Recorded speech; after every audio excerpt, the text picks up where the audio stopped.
बहुत बहुत बहुत शुक्रिया, बहुत बहुत धन्यवाद। मेरे पास वो लफ्ज़ नहीं हैं जिनसे मैं आपका धन्यवाद करूं। एक मिनट,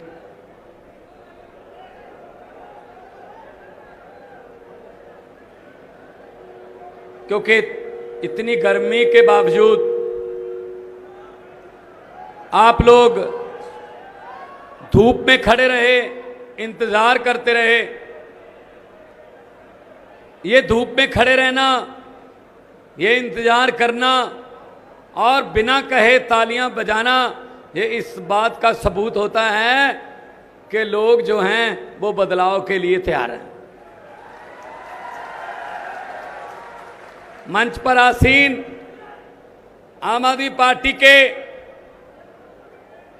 नेशनल कन्वीनर, दिल्ली के मुख्यमंत्री और राजनीतिक धुरंधरों को धरती दिखाने वाले, राजनीतिक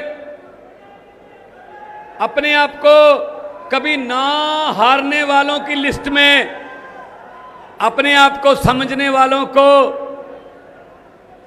धरती पर उतारने वाले और आपकी धरती के, इस धरती के जम्पल अरविंद केजरीवाल जी, वो आज आए हुए हैं। उनके लिए एक जोरदार तालियों से स्वागत होना चाहिए। राज्यसभा एमपी गुप्ता साहब, अशोक तंवर जी और हरियाणा की सारी, ढांडा साहब, हरियाणा की पूरी लीडरशिप और सबसे ज्यादा धन्यवाद जो मेरे सामने बैठे हैं, आम आदमी पार्टी की रीढ़ की हड्डी जो कार्यकर्ता बैठे हैं। सबका स्वागत, नमस्कार, सत श्री अकाल। दोस्तों, ये कोई शक्ति प्रदर्शन नहीं है। हम तो वैसे आए थे, कल हिसार में थे, आदमपुर आए, प्यार दिया आपने, लेकिन आदमपुर का प्यार देखकर इस बात का अंदाजा सहजे ही लग सकता है कि आदमपुर वाले कुछ ना कुछ तो नया करने वाले हैं इस बार। भाई साहब, नेता आपके पास आते हैं, हमें वोट दो, आप वोट देते हो और विधानसभा में जाके कहते हैं हम इतने लाख लोगों के प्रतिनिधि हैं, हमें इस सवाल का जवाब दो, क्योंकि हमसे लोग सवाल पूछते हैं तो हम अपनी कंस्टिट्यूंसी में, अपनी विधानसभा में जाके क्या जवाब देंगे, वो विधानसभा में जाके कहते हैं। लेकिन मेरा सवाल ये है कि जब वो नेता पार्टी बदलते हैं तब आपसे पूछते हैं? क्या कुलदीप बिश्नोई ने आपसे पूछा कि मैं बीजेपी में चला जाऊं? नहीं पूछा ना। कोई हाथ खड़ा करके बता दो अगर पूछा हो। क्या जेजेपी ने आपसे पूछा, जब आपको बताया कि हमें वोट दो, हम खट्टर के साथ मिलकर सरकार बनाएंगे? नहीं पूछा। क्यों? फिर उस समय पब्लिक कहां होती है? यही बात करने के लिए आपके पास आए हैं। जो मशीन का बटन है, आदमपुर वालों, जो मशीन का बटन है, आपको 8 से 10 घंटे मिलते हैं उस बटन को दबाने के लिए। वो बटन ना तो हाथ के पंजे का है, वो बटन ना ही हाथी का है, वो बटन ना कमल के फूल का है, वो बटन ना किसी ऐनक का या चप्पल का है, वो बटन ना ही झाड़ू का है, वो बटन आपके बच्चों की अच्छी शिक्षा का बटन है, वो बटन आपके बुजुर्गों की अच्छी स्वास्थ्य का बटन है, वो बटन आपको मिलने वाली सस्ती बिजली का बटन है, वो बटन महिलाओं के लिए 1000 रुपए पर मंथ 18 साल से ऊपर, उनको मुआवजा मान सम्मान का बटन है। वो बटन व्यापारियों को यहां हरियाणा में काम करने के लिए उत्साहित करने का बटन है, वो किसी पार्टी का बटन नहीं है। ठेका नहीं ले रखा इन्होंने कि हमें यही दबाना है। जब ये बदल जाते हैं तुम बदल जाओ, इसमें क्या है। तो आदमपुर वालों, अभी आपके पास एक मौका आया है इनको सबक सिखाने का। इन्होंने क्या समझ रखा है जनता को। पंजाबी में कहावत है, कदे मर जा चिड़िए कदे ज्यों जा चिड़िए। पब्लिक को ऐसे समझ रखा है, 5 साल इधर ले गए 5 साल इधर ले गए, हम जब मर्जी इस्तीफा दे दें, हम दोबारा दूसरी पार्टी से आएंगे। लोगों का क्या है, वो तो वोट डालेंगे नहीं। आप इनको बता दो। आदमपुर वालों एक बात, क्योंकि हरियाणा और पंजाब छोटे बड़े भाई हैं, हमारा कल्चर हमारा सभ्याचार साझा है। आ रहा था मैं जब बाजार से, दातियां तैयार थी, रस्से तैयार थे, अभी फसल आने वाली है। दोस्तों इनको बता दो, ये बड़े बड़े जो बीजेपी कांग्रेस वाले दही जमाने के लिए, चाहे दही जितना मर्जी जमाना हो, दही एक रिड़कना भर के जमाना हो, पर दही जमाने के लिए जाग का सिर्फ 1 चम्मच चाहिए होता है। आदमपुर वालों, आप 1 चम्मच जाग का दे दो, आम आदमी पार्टी को जिताकर यहां से पूरे हरियाणा में ईमानदारी का दही जमाने की जिम्मेदारी हम लेते हैं। पंजाब में भी ऐसा हुआ था, पहले लोकसभा जीते 4, 19 में लोकसभा जीते संगरूर। आज आम आदमी पार्टी की सरकार है। क्यों सरकार है? हमारे पास पैसे तो है नहीं, हम उनका पैसों में मुकाबला नहीं कर सकते, हम गुंडागर्दी करते नहीं। सरकार सिर्फ सच्चाई और ईमानदारी के नाम पर है। और 5.5 महीने अभी सरकार को हुए हैं पंजाब में। पूछ लेना, आपकी रिश्तेदारियां होंगी, दोस्त मित्र होंगे। 1 विधायक 1 पेंशन। पहले क्या होता था, जितनी बार एमएलए बनता था उतनी पेंशन बढ़ती जाती थी। 1 विधायक 1 पेंशन, करप्शन खत्म, 100 मोहल्ला क्लिनिक तैयार, और लोग उसमें आ रहे हैं हजारों की गिनती में। दवाइयां बिल्कुल फ्री, 100 के लगभग ब्लड के टेस्ट फ्री, बिजली 1 जुलाई से मुफ्त। अभी जो बिल आ रहे हैं 0 बिल आ रहे हैं। हमने गारंटियां दी थी, अगर कोई देश का जवान, पंजाब का जवान सरहद पर ड्यूटी का फर्ज निभाते हुए शहीद होता है, 1 करोड़ रुपया। अभी आटा दाल स्कीम घर पे, बुढ़ापा पेंशन घर पे, बुजुर्गों को बैंक में जाने की जरूरत नहीं है, आपके डोर की खटखटाया जाएगा और आपको पेंशन मिल जाएगी।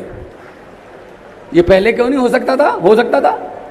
एक टोल प्लाजा वाले आए 4 दिन पहले मेरे पास, संगरूर से लुधियाना तक की दूरी 2 टोल प्लाजा है भाई, 90 रुपये लेते थे।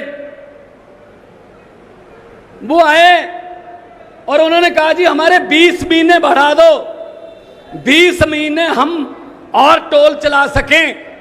हमारी आज रात को 12 बजे टोल की मियाद खत्म हो रही है। मैंने कहा क्यों बढ़ा दें भाई? कहते जी कोरोना आ गया था। मैंने कहा सिर्फ लोगों पर ही कोरोना आया था?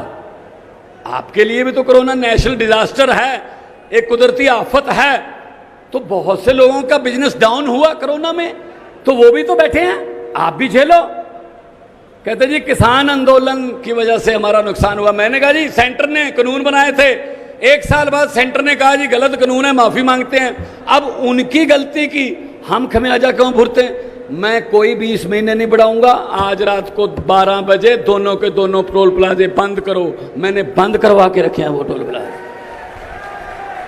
कोई और होता, कोई कांग्रेसी या बीजेपी की सरकार होती, वो 20 महीने की जगह उनको 30 महीने कहता और कहता यार मेरा भी हिस्सा डाल लेना, मेरे भांजे का हिस्सा डाल लेना, मेरे भतीजे से बात कर लेना। ये बात चलती थी। ये भांजे भतीजे, इनके घरों से क्या क्या मिल रहा है। तो दोस्तों मुझे किसी ने पूछा कि यार दिल्ली में फिर पंजाब में आप लोगों ने इतनी बड़ी आंधी को कैसे रोक लिया? मैंने कहा कौन सी आंधी? कहते बीजेपी की आंधी। मैंने कहा कैसे? कहते कैसे? मैंने कहा मैं बताता हूं। मैंने कहा जी हमारा चुनाव चिन्ह क्या है? कहते झाड़ू। मैंने कहा बीजेपी का चुनाव चिन्ह क्या है? कहते जी कमल का फूल। मैंने कहा कमल का फूल कहां उगता है? कहते ही कीचड़ में। मैंने कीचड़ की सफाई कौन करता है? कहते ही झाड़ू। मैंने कहा हमने झाड़ू फेर दिया, कमल उगे ही नहीं। जिस झाड़ू से हम आज तक सिर्फ अपना मकान और दुकान साफ करते थे, अब अरविंद केजरीवाल जी की अगुवाई में उस झाड़ू से पूरा हिंदुस्तान साफ किया जाएगा। बड़ी बड़ी दुकानें बंद होंगी, भ्रष्टाचार की दुकानें बंद होगी, बहुत कुछ होगा। 107 नंबर दुकान भी बंद होगी।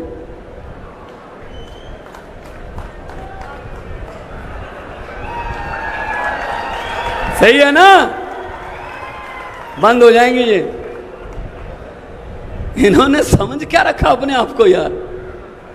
पब्लिक है, ये पब्लिक है, सब जानती है। लोकतंत्र में लोग बड़े होते हैं। लोग जब चाहें आदमी अर्श पर और कुलदीप बिश्नोई की तरह हंकार करे ऊपर जाकर, तो लोग कहते हैं आजा बेटा फर्श पर।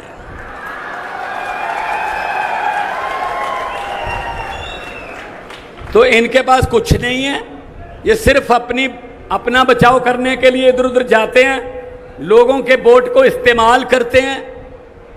तो अगर साथ देना है युवा पीढ़ी का, साथ देना है बुजुर्गों का, अगर पढ़ाई, शिक्षा, सेहत, बिजली, इन सब समस्याओं का हल करना है, तो एक बार झाड़ू वाला बटन दबाकर देखना। दिल्ली में एक बार दबाया था लोगों ने, उसके बाद दूसरे बटन को भूल गए लोग, भूल गए। ये कांग्रेस, चलो छोड़ो, कांग्रेस की क्या बात करनी है। कांग्रेस की हालत तो उस 90 साला बुजुर्ग की तरह हो गई जिसको डॉक्टर भी जवाब दे देते हैं कि घर बैठाकर सेवा कर लो, अब कुछ नहीं है, बस सेवा चल रही है, अब तो कुछ नहीं है उनके पास। सबसे ज्यादा उन्होंने लूटा है। और बाकी दूसरी है जुमला पार्टी। आजकल जुमलों की फैक्ट्री चल रही है, 24 घंटे जुमलों की फैक्ट्री में जुमले बन रहे हैं आपके लिए कि किस जुमले से भावनाएं भड़केंगी, किस जुमले से नफरत फैलेगी ज्यादा, किस जुमले को बोलने से लोग आपस में लड़ेंगे। ये बना रहे हैं वो नारे, उनसे बच के रहना, उनसे बच के रहना। मैं सिर्फ यही कहूंगा, जो देश को इधर उधर नफरत की राजनीति में बांटते हैं, जो देश के टुकड़े और देश को धर्म के नाम पे बांटते हैं, मैं उनके लिए एक लाइन बोलूंगा कि लंबे सफर को मीलों में मत बांटिए, कौम को कबीलों में मत बांटिए। एक बहता दरिया है मेरा भारत देश, इसको नदियों और झीलों में मत बांटिए। 2 नारे लगाएंगे, हाथ ऊपर करके, पता चल जाना चाहिए, क्योंकि उनके भी आदमी खड़े हैं यहां, उनको पता चल जाना चाहिए कि गलती हो गई है आपसे, बस इस्तीफा देके उनको पता चल जाना चाहिए कि इस बार नहीं, ऐसा लोगों को हम ग्रांटेड नहीं ले सकते। आपके नारों की आवाज बता देगी। एक बार क्या हुआ, मैं उससे पहले जब 2015 के चुनाव थे तो रामलीला ग्राउंड में नरेंद्र मोदी जी की रैली हुई, तो लाइव चल रही थी, मैं सीएम साहब के पास बैठा था दिल्ली में, तो रश हुआ, उसके बाद नारे लगाने लगे। वो नारे लगाते हुए देखकर मैंने सीएम साहब को कहा, मैंने कहा जी शपथ लेने की तैयारी करो, हमारी सरकार बनेगी। इन्होंने कहा जी आपको कैसे पता चला? मैंने कहा जी नारे देखकर। कहते नारे तो ठीक लग रहे हैं। मैंने कहा नहीं सर, नारा लगाने के अंदाज से पब्लिक बता देती है। वो कहते थे, स्टेज से आवाज आती थी हर हर मोदी, तो लोगों में से आवाज आती थी घर घर मोदी, मतलब हाथ ऊपर जाता था, गर्दन नीचे जाती थी। मैंने कहा जी दिहाड़ी पर आए हैं, ये वोट नहीं डालेंगे। नारा सच्चा जब लगता है तो गर्दन भी ऊंची जाती है, हाथ भी ऊपर उठता है। 2 नारे लगा के बता दो, इनकलाब, थोड़ा और, इनकलाब, इनकलाब, वंदे भारत माता की, बोले सोनिया। बहुत बहुत धन्यवाद, बहुत बहुत धन्यवाद। बहुत बहुत धन्यवाद।